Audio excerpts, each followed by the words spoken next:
नमस्कार दोस्तों, चलो इसी पर चर्चा को थोड़ा सा और आगे बढ़ाते हैं। आपके जहन में एक सवाल उठ रहा होगा कि इस मैं को, इस बीइंग को, इजनेस को क्यों जानना है, क्यों मैं इस चक्कर में पड़ूँ इसको जानने वानने के। और अगर जान भी लूँगा तो ये इसको जानने के बाद ये जो इसका स्वरूप है कुछ भी नहीं होना, यानी नथिंगनेस जो है, उसके बाद क्या होता है। बहुत गहरा और आध्यात्मिक है यह सवाल। इसे समझने के लिए हमें कुछ भी नहीं यानी नथिंगनेस की अवधारणा को गहराई से देखना होगा, क्योंकि भारतीय दर्शन और अन्य आध्यात्मिक परंपराओं में नथिंगनेस का मतलब खालीपन या शून्यता नहीं है, बल्कि एक ऐसी अवस्था है जो अनंत संभावनाओं और सत्य से भरी है। आइए इसे कुछ चरणबद्ध तरीके से समझने की कोशिश करते हैं।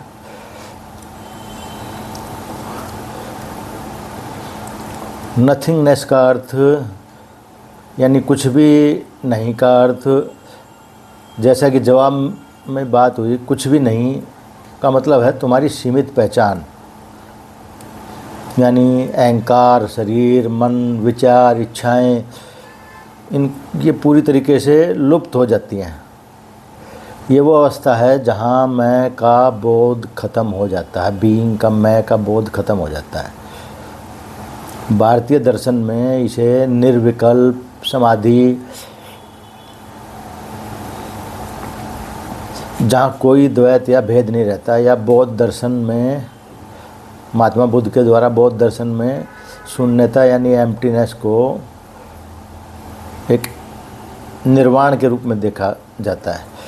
लेकिन ये कुछ भी नहीं वास्तव में सब कुछ का द्वार है, क्योंकि ये हमारे सीमित स्वरूप से निकाल कर अनंत चेतना, ब्रह्म या परम सत्य से जोड़ता है।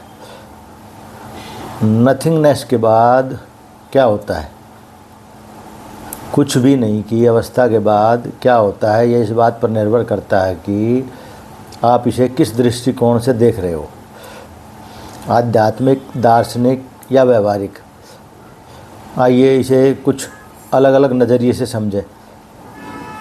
अद्वैत वेदांत के जरिए से नथिंगनेस के बाद तुम अपने असली स्वरूप यानी आत्मा या ब्रह्म